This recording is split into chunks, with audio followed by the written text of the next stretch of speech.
everyone, it's Jess. It's Wednesday, and this week's topic is dealing with depression and dysphoria.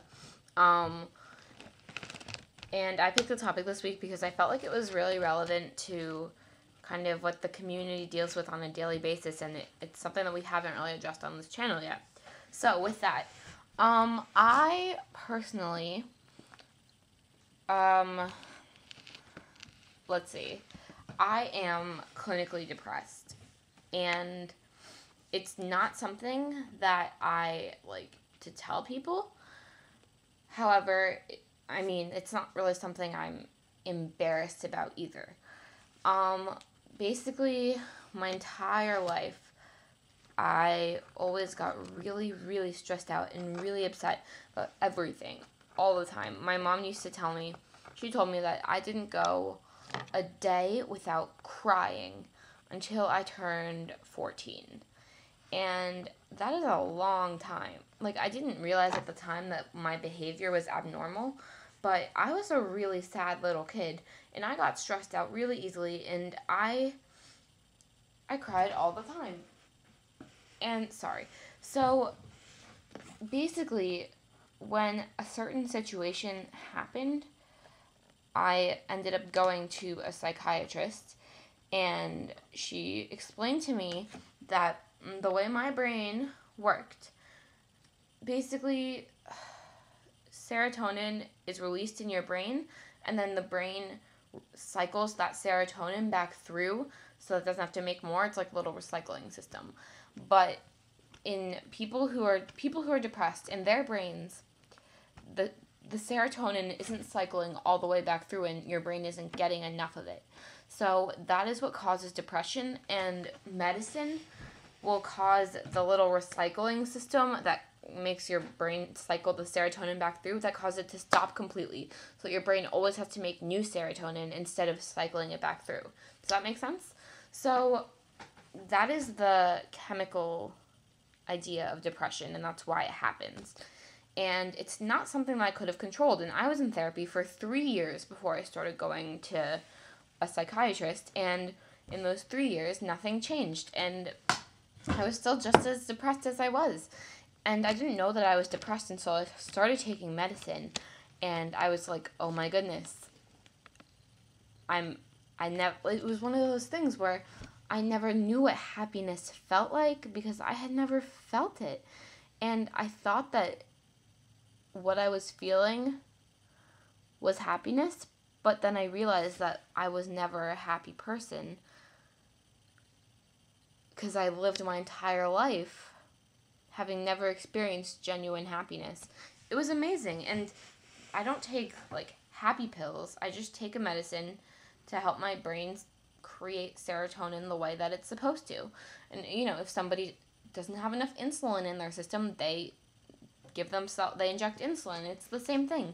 I'm not injecting, but I am providing myself with the chemicals that I need in order to function happily. So, yeah, that is that. And even though I'm taking medicine, it does sometimes sneak back through. Like, the depression can still come back through. And when I'm feeling like that, I'm not gonna lie, sometimes it's really difficult to get out of it. And in the process of trying to figure out how to handle my depression, I've taken up some really bad habits that I don't really feel like discussing. But don't worry, it's not self-harm or anything. But I've just taken up some bad habits, and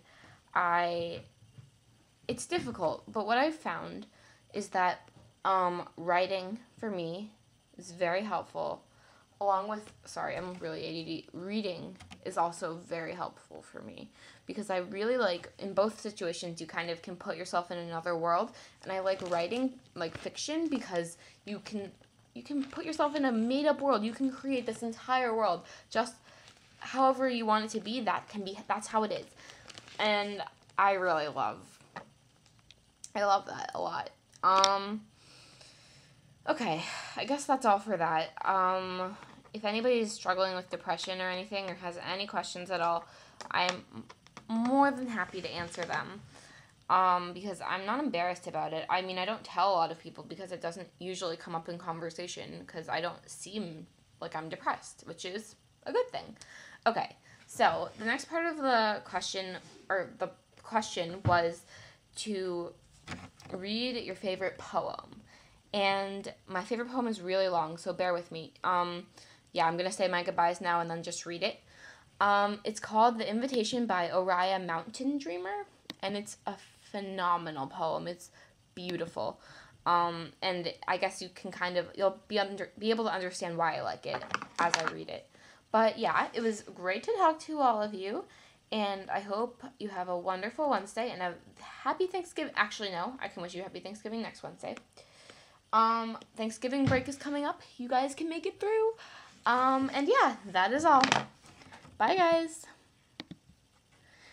It doesn't interest me what you do for a living. I want to know what you ache for, and if you dare to dream of meeting your heart's longing. It doesn't interest me how old you are. I want to know if you will risk looking like a fool for love, for your dreams, for the adventure of being alive. It doesn't interest me what planets are squaring your moon. I want to know if you have touched the center of your own sorrow, if you have been opened by life's betrayals, or have become shriveled and closed from fear of further pain. I want to know if you can sit with pain, mine or your own, without moving to hide it, or fade it, or fix it. I want to know if you can be with joy, mine or your own, if you can dance with wildness and let the ecstasy fill you to the tips of your fingers and toes, without cautioning us to be careful, be realistic, to remember the limitations of being human. It doesn't interest me if the story you are telling me is true. I want to know if you can disappoint another to be true to yourself. If you can bear that accusation of betrayal and not betray your own soul. If you can be faithless and therefore trustworthy.